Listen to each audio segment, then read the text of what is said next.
Hey everyone, this is Chris and Sandy Benton with the Chris and Sandy Show. We get up close and personal with some amazing guests throughout the entertainment industry. And today, like I said, on every episode, we got a great one for you. Who do we have? We have Walker Hayes with us today. He's a country recording artist and songwriter originally from Mobile, Alabama. His forthcoming album, Country Stuff, the album, out January 21st, features his new single, AA, and the worldwide smash hit, Fancy Like. And let's talk about that first. Yes. It comes out tomorrow. Tell us about it.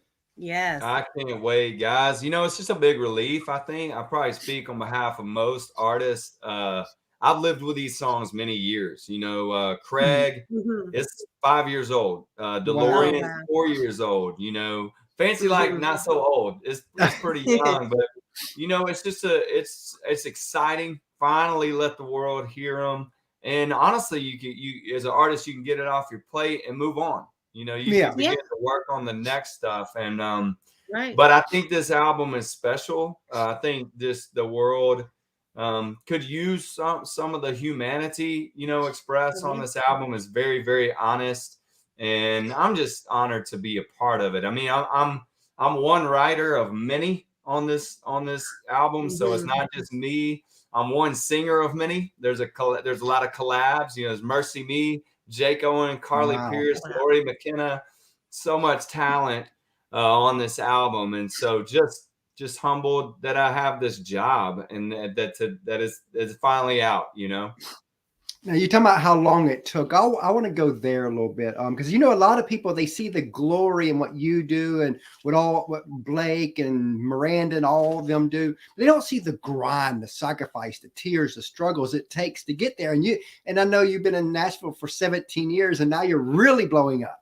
So tell us a little bit about some of the sacrifices and struggles you've had to go through just to get here. Yeah. You know, those sacrifices and the struggles, they shape us all as artists. And honestly, they make, they kind of belittle the moments of success. I mean, those are some beautiful days. They're beautiful days that I don't want to do again, but I'm grateful for the lessons and what the scars, you know, and the heartbreaks have taught me. And because they make success handleable, if that makes any sense at all. It does. As I drive into Music Row now, I'm distracted by how many places my heart has broken. You know, I see restaurants where I did showcases and wasn't signed. I've seen coffee shops that I went to right as I got dropped. I see Costco, you know, where I worked for a year and just didn't know what we were doing. I see hospitals, you know, where I've lost a kid. You know, it's this town is decorated with heartbreaks. However, they just have a way of being redeemed, you know, over time. And the Lord redeems those. And it just kind of becomes a beautiful painting, you know, of Nashville. And I'm one character in it. And, but yeah, you know, it's funny how a lot of that just, you know, the glory of Fancy Like, you know, it really. And your daughter helped with that one. Yeah. I mean, Lela completely. You know, my daughter who was 16, you know, I mean, she was born when we started all this. And so, yeah, it was kind of crazy that we shared that success. But yeah, the grind, I love it. Again, I don't want to do it all again, but I'm glad for each and every moment. So how did COVID affect you the last 18, 20 months? Because again, you know, with being an artist, and here it is, the touring is everything, and all of a sudden everything's shut down. Yeah, you know, I definitely do not want to sound insensitive to anyone who struggles with shutdown, but it was a really peaceful time for me. And you know, you need to think to write, and that's what I had time to do. I also was just home with my kids for a year and a half, which they'll never forget that. You know, they'll be my age one day telling their kids about how one day their dad didn't leave for a year, you know, and that's unheard of, you know, in my childhood. So, you know, for me, it brought me back. It brought me from being an artist to a writer again. And I think that was a really healthy time for me. You know, that's where Fancy Like came from. Is hanging with my family and going to Applebee's And we love Applebee's. well, I really, I'm not sure if the pandemic hadn't happened. I'm not sure we're having this conversation right now. Yeah. Well, we probably wouldn't be having a conversation either because we launched this show January of 2020. Oh, wow. So a couple months before COVID. Our original plan was maybe 100 interviews first year. We thought if we could do that, be a great foundation. And then COVID happens, and I'm watching everything get shut down. I was like, you know what? We need to step it up because everybody needs to talk now. Everybody's got time to talk. Yes. So because of that first year we did over 300 interviews, and we're over 500 now. Wow. Yeah. So you guys can relate. Yeah. Absolutely. So and again, I don't believe we would be still doing the show. I really believe that we would have crashed and burned if the pandemic didn't happen. Silver lining for us, definitely. Right. That's great. So, a lot of people would ask, when did you know you wanted to do music? But I like to go deeper than that. When did it actually click that you're like, wow, this could be a career for me? I was late in the game. I was 23 years old. I was selling real estate with my dad. And my dad actually got me a gig at a bar in Mobile. And I didn't want the gig. I had stage fright. He believed in me. And I was like, Dad, thank you. But that's not an ambition of mine. I don't want to get up by myself, and play the guitar. But I did the gig. And that night I knew. I mean, that night it was a terrible gig. I played the same 4 songs over and over for an hour, and I didn't make any money, but I felt something that I'd never felt before. And I don't think my dad intended, on me changing paths quite so drastically, but I took a hard turn to Nashville. I mean, I called my fiance, Lainey, my wife. Now I called her that night and said, would you cool if we moved to Nashville? And it was crazy, but that was the moment I said, I want to do this every day. Now your song AA has a deeper meaning. I understand it because I'm 14 years sober now. Yeah. So tell us about that. Yeah, I'm 6 years sober. Congrats on 14. That's amazing. The initial thought, it was completely said on a whim. A buddy of mine, actually my co-writer Luke Laird, he said, "Man, how you doing since Fancy Like blew up? What's going down?" And I said, "Man, I'm just trying to stay out of AA." And success, it's awesome, but it's a lot of ripples. It actually reminds me of tragedy, like the way it has affected me. And I said that, and he's a recovering alcoholic, and so is Shane McAnally, who was also a co-writer on the song. And we started talking about how, I started drinking at an early age. I'm not proud of that, but it happened early for me. I had a beer when I was 13. All of a sudden I was funny.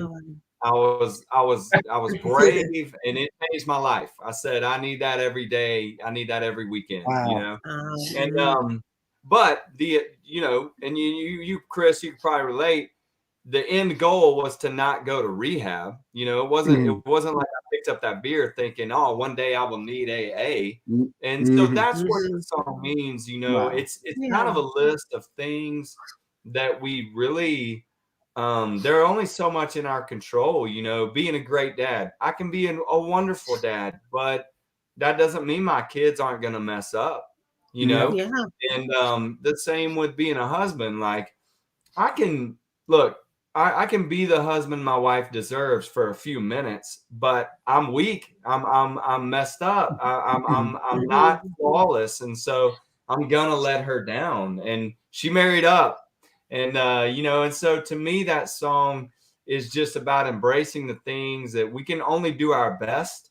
And then we got to rely on the Lord for really all of it. And, and so, that's what that song is about. It kind of sounds lighter than that, but I think if you really analyze the lyrics, it's a pretty deep song. Exactly. Now, a lot of people, they see you, but they don't see the teams behind you. In our opinion, teams never get love. They don't. On our show, they get love. So take a few moments, just tell us about the team that helps you be who you are. And while you're talking about that, we always bring our third co-host, our 10-year-old. So Sandy's going to go get him. And by the way, he is a huge fan. He plays your music every day. He loves AA and Fancy. Like, I'll go get him. That's awesome. That's awesome. Tell us about your team. Great question, though. So I'm on a label called Monument, and I write songs for a company called Smack Publishing, and these teams have believed in me relentlessly. They basically plucked me from Costco. Shane McAnally did that. I met him in a Smoothie King, and he's been believing in me ever since. And it hasn't made sense for him to believe in me. Nothing I do fits a mold or is one thing. I'm very hard to package up, but he appreciates that. And I think he always knew that when the world gets it, it's going to pop big. And so Fancy, he was right. He was. And, I think Fancy, like, that's to me, that's what means the most about it, is that it finally points to that team and says, you guys knew and you never stopped and you always believed in me. You always had my back. And I'm so glad they get to finally celebrate their belief in me. Wow. What's up? That. Oh, hi, Walker. Hey, so what's your favorite food? I mean, not food. I mean, TV show. My favorite TV show is probably The Office, man. Of all time, I will have to say The Office. But my kids and I, we equally share we both love Saved by the Bell. Ah, that's a good one. What's your Mine is SpongeBob. SpongeBob? Okay, man. I love SpongeBob. Yeah. My son, actually, Baylor, he customizes shoes. Like, he'll find blank white shoes, and he did a SpongeBob version. I'll have to show that to you. Yes. Is that cool? Yeah. All right, so what's your favorite movie? Oh, my goodness. That's a hard one. I'd say my favorite movie of all time is a movie called The Natural. It's a baseball movie with Robert Redford, and really great. Classic. Yeah, classic. What about you? What's your favorite movie? Mine is the Minions movie. Oh yeah, the Minions, man. I love the snow globe, and I love that, dude. We love Minions. Yes. Yeah, and our little one, she really loves them. She's about to be 3, and if we're in the mall, we got to go in the store if it has a Minion. Nah, that's awesome, man. Yeah, we love it. Kevin, the Minion, yeah.